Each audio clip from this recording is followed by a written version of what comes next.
अस्सलाम वालेकुम बिस्मिल्लाहिर्रहमानिर्रहीम। तलाक़ के कितने दिन बाद औरत शादी कर सकती है? मतलब जब वो दूसरी शादी करना चाहे तो वो कब कर सकती है अगर उसका तलाक़ हो गया है तो? तो देखिए ऐसे बहुत सारे केसेस देखे गए हैं कि वो इंतज़ार करती हैं कि हमें कब करना चाहिए निकाह और कब नहीं करना चाहिए, कितना टाइम लेना चाहिए दूसरा निकाह करने के लिए। तो मैं आप लोगों को बता दूँ, सबसे पहली चीज़ ये है, आप अगर पहली शादी या पहली निकाह से उभर पाई हैं, मतलब आप उससे उस स्ट्रेस से, उस टेंशन से आप निकल पाई हैं, तभी आप दूसरी शादी या निकाह का डिसीज़न लें, है ना? क्योंकि इंसान जल्दबाज़ी में कोई फ़ैसला ले ले, मतलब जैसे आपकी पहली शादी हुई, वहाँ तलाक़ हुई और आप दूसरी शादी या निकाह करने जा रही हैं सिर्फ़ जल्दबाज़ी में या फिर किसी की बातों में आके, घर वालों की बातों में आके या फिर किसी भी प्रेशर में आके अगर आप कर रही हैं, तो आपको ऐसा नहीं करना चाहिए। आपको खुद को वक़्त देना चाहिए, खुद को एक टाइम देना चाहिए, है ना? कि आपको एक अच्छा वक़्त अपने लिए निकालें, अपने लिए कुछ करने की सोचें ज़िंदगी में। सिर्फ़ शादी या निकाह ही सब कुछ नहीं होता है औरत के लिए, उसकी खुद की ज़ाती ज़िंदगी भी होती है, खुद को समझना भी है, खुद को इस काबिल भी बनाना है कि कोई इंसान आपको छोड़ के जाता है या आप किसी को छोड़ती हैं, तो आपकी ज़िंदगी में ज़्यादा फ़र्क नहीं आना चाहिए। किसी के छोड़ के जाने से या किसी के तलाक़ देने से कुछ नहीं बदलता ज़िंदगी में। अगर आप अपने पैरों पे खड़ी होंगी, अगर आप इस काबिल होंगी, ना ही आप अपने माँ-बाप के ऊपर बोझ बन पाएँगी, ना ही खुद पे बन पाएँगी, ना किसी और इंसान पे। देखिए, तो अगर आप दूसरी शादी या दूसरा निकाह करने जाती हैं और अगर आपकी प्रेगनेंसी है, तो देखिए उस हालत में आप तलाक़ भी नहीं होता है शायद, और जो है दूसरा निकाह भी नहीं हो सकता जब तक कि वो बच्चा हो ना जाए, है ना? पर अगर आप प्रेग्नेंट हैं और आपका तलाक़ हो रहा है या होने वाला है, तो जो भी आपका ख़र्चा रहेगा या जो भी चीज़ें रहेंगी, वो उस आदमी की ही ज़िम्मेदारी है कि उसको उठानी है हर हालत में, ठीक है? वो हर हालत में उठाएगा आपकी ज़िम्मेदारी, और शरीयत की तौर पे उसको उठाना है आपकी ज़िम्मेदारी और आपके बच्चे की, अगर आप हामला हैं उस आदमी से, उससे जिससे आपकी शादी हुई थी, ठीक है? तो आपको वेट करना है, जब वो बच्चा हो जाएगा उसके बाद आपको जो है दूसरा निकाह करना है। तो कब करना है दूसरा निकाह? आपको कम से कम, और उस बच्चे के होने के और 3 महीने बाद आपको, मतलब या तो आप पहले इद्दत कर लें या फिर बाद में इद्दत कर लें, कभी भी कर लें। इद्दत करना बहुत ज़्यादा ज़रूरी होती है शौहर के मरने पर भी, और जब आपका तलाक़ हो तब। तो आपको 3 महीने एटलीस्ट आपको इद्दत करनी होगी। 3 महीने इद्दत कर लेंगे आप, उसके बाद आप दूसरा निकाह कर सकती हैं। और अगर आपके कोई बच्चे नहीं हैं और शायद पेट में नहीं है कोई बच्चा, और जो है बच्चे बड़े हैं या छोटे हैं या जैसे भी हैं, तो उसके बाद आपको किस तरह से निकाह करना है दूसरा। तो उसके लिए भी सेम प्रोसेस है, मतलब आपको जो है 3 महीने वेट करना होगा। आपके जो पीरियड्स की साइकिल है वो 3 महीने पूरी हो जाए, है ना? उसके बाद आप इद्दत, मतलब उसी टाइम में आपको 3 महीने इद्दत ही करनी है। उसके बाद आप दूसरा निकाह या शादी या जो भी कुछ है आप कर सकती हैं। पर हाँ, मैंने जिस तरह से कहा, किसी के दबाव में आके, किसी के बातों में आके या किसी जज़्बात में आके कोई भी ज़िंदगी का फ़ैसला ना लें, क्योंकि देखिए लाइफ़ जो है ना, वो बहुत, ज़िंदगी जो है वो बहुत मुश्किल है, इतनी आसान नहीं है। और अगर आपको किसी के साथ ज़िंदगी गुज़ारनी है, उसको समझना बहुत ज़्यादा ज़रूरी है। सिर्फ़ लोगों की बातों में आके कोई भी ज़िंदगी का बड़ा फ़ैसला ना लें। जिनकी शादी हो गई वो भी, और जिनकी शादी नहीं हुई है वो भी, और जो करने वाले हैं वो भी। तो कोई भी फ़ैसला अपनी ज़िंदगी का ज़बरदस्ती ना लें, किसी की बातों में आके ना लें, है ना? खुद को इस काबिल कर लें, औरत भी और आदमी भी, दोनों ही। किसी पे डिपेंड ना रहें, है ना? किसी पे भी ऐसा नहीं रहे कि वो इंसान अगर हमारी ज़िंदगी में है तो बहुत कुछ है, और नहीं होगा तो सब कुछ ख़त्म हो जाएगा। किसी के जाने से, किसी के रहने से कुछ नहीं फ़र्क पड़ना चाहिए आपकी ज़िंदगी में। आपको एक मज़बूत इंसान बनना है। अगर आपका दिल टूटा है, आपका तलाक़ हुआ है, आपका डिवोर्स हुआ है, उसके लिए आपको क्या करना है? सबसे पहली चीज़ ये है कि आपको मज़बूत बनना है। मज़बूत कैसे बनेंगे? खुद से प्यार करना है। खुद से प्यार करना बहुत ज़्यादा ज़रूरी है। देखिए आजकल के लोग क्या सोचते हैं कि मेरा तलाक़ हो गया, मेरी ज़िंदगी ख़त्म हो गई, मेरा शौहर ने छोड़ दिया, मेरी ज़िंदगी ख़त्म हो गई, या मेरी बीवी ने छोड़ दिया तो मेरी ज़िंदगी ख़त्म हो गई। किसी के जाने से ज़िंदगी ख़त्म नहीं होती है।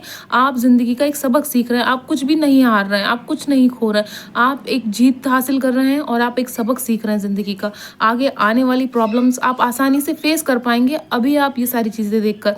तो आप कुछ भी नहीं खो रहे हैं। अगर आप ये सोच रहे हैं कि शायद हमारा तलाक़ हो रहा है या फिर कुछ भी ऐसी चीज़ हो रही है, तो आप बहुत बड़ी चीज़ खो देंगे। कुछ नहीं खोता इंसान सबक सीखता है अपनी ज़िंदगी में, जीतने की कोशिश करता है। तो आप जीत रहे हैं, आप हार नहीं रहे हैं। कभी भी ज़िंदगी से मायूस ना हो। किसी के जाने से, किसी के छोड़ जाने से इंसान कभी ख़त्म नहीं होता, है ना? उसकी ज़िंदगी नहीं रुकती है, वैसी ज़िंदगी चलती रहती है। पर हाँ, जहाँ लोगों को आपकी कद्र नहीं है, जहाँ लोग आपको समझ नहीं पा रहे हैं, उस जगह को जितना जल्दी हो सके इंसान को छोड़ देना चाहिए, मौका देना चाहिए। ऐसी बात नहीं कि आप मौका ना दें, मौका ज़रूर देना चाहिए। थोड़ा बहुत मौका दें, टाइम दें, शायद चीज़ें बदल जाएँ, थोड़ा टाइम लगे, साल भर, 2 साल, 3 साल, पर फिर भी आपकी जहाँ कदर नहीं, लोग आपको जहाँ समझ नहीं पा रहे हैं, आपको बहुत समझाना पड़ रहा है, आपको बहुत सफाइयाँ देनी पड़ रही हैं, इससे अच्छा है कि आप वो रिश्ता, चीज़ें ख़त्म कर दें। मैं तलाक का एडवाइस नहीं दे रही हूँ किसी को कि आप तलाक दे दें, आप छोड़ दें अपने पार्टनर को, शौहर या बीवी, कोई किसी को नहीं, मैं ये सलाह नहीं दे रही हूँ। पर हाँ, आपका तलाक होने वाला है या तलाक हो रहा है, तब जाके आप ये सारी चीज़ें कर सकती हैं और कर सकते हैं, है ना? तो जिस तरह से मैंने बताया, किसी के जाने से कोई फ़र्क नहीं पड़ता ज़िंदगी में, आप बहुत सारी चीज़ें सीखते हैं, आप अकेले में बहुत सारी चीज़ें कर पाएँगे जो आप साथ में रह के नहीं कर पा रहे थे, आप सक्सेस हासिल कर पाएँगे। आप जब इंसान टूट जाता है ना अंदर से, याद रखिएगा, जब भी इंसान अंदर से टूटता है तो वो और ज़्यादा मज़बूत हो जाता है, कमज़ोर नहीं होता। सामने वाला इंसान सोचेगा, आपका हस्बैंड या आपकी वाइफ़ ये सोचेगी कि इसको मैंने छोड़ दिया है, अब इसको ज़िंदगी के मज़े चखने पड़ेंगे, अब इसको पता चलेगा, इसको मेरी कद्र आएगी। ऐसा कुछ नहीं होता है। किसी के छोड़ के जाने से या किसी के छोड़ देने से कोई कद्र नहीं आती, इंसान खुद को मजबूत बना लेता है, खुद मजबूत हो जाता है। और दूसरी चीज़ ये है कि सामने वाले जो भी कोई नया इंसान उसकी ज़िंदगी में आएगा ना, शादी के लिए, निकाह के लिए या फिर किसी भी चीज़ के लिए, तो उस पे भरोसा नहीं कर पाएगा इतनी जल्दी। कुछ लोग होते हैं बहुत जज्बाती होते हैं, दिल के बहुत साफ़ होते हैं, दिल के बहुत बड़े होते हैं, बहुत जल्दी दूसरे लोगों पे भरोसा कर लेते हैं, यकीन कर लेते हैं। पर जब उनका दिल टूटता है, दिल टूटना बहुत ज़्यादा ज़रूरी होता है। मैं कहती हूँ कि किसी भी चीज़ का टूटना बहुत ज़्यादा ज़रूरी होता है। क्यों? क्योंकि चीज़ों की कदर पता चलती है इंसान को। इस तरह से पता चलती है, इंसान को खुद की कदर पता चलती है कि उसको कब किसको कितना टाइम देना है, कब किसको कितना प्यार देना है, कब किसके साथ कितनी ज़िंदगी गुजारनी है, सामने वाला इंसान कैसा है। तो ये सब चीज़ें सीखने को मिल जाती हैं। उसके बाद क्या होता है, जब आप एक बार सीख जाते हैं ये सारी चीज़ें, उसके बाद आप फूँक-फूँक के कदम रखते हैं। आप बहुत चालाक बन जाते हैं, आप बहुत समझदार बन जाते हैं, आपको पता है अब आपको अपनी ज़िंदगी कैसे जीनी है। तो देखिए, मैंने आप लोगों को बता दिया कि आप दूसरा निकाह कब करते हैं और कब कर सकते हैं। मतलब आपको 3 महीने का टाइम चाहिए, आदमी को कोई टाइम नहीं चाहिए। आदमी का जब निकाह तलाक हो गया है, सब चीज़ें हो गई हैं, सब फाइनल हो गया है, उसको जो चीज़ें चाहिए थी आपने दे दी, सब कुछ कर दिया और सब चीज़ें हो गई हैं, तो फिर ठीक है, आप कर सकते हैं। आदमी के लिए कोई एक ऐसा इद्दत वाली कोई चीज़ नहीं, पर हाँ, औरतों के लिए है कि औरतों को कम से कम 3 महीने रुकना है।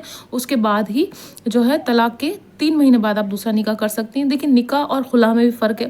जैसे खुला औरत की तरफ से होता है और तलाक जो है वो दोनों की तरफ से होता है, आदमी और औरत की तरफ से। पर जब औरत निकाह मतलब तलाक के लिए बोलती है, उस लफ्ज़ को इस्तेमाल किया जाता है खुला के तौर पे।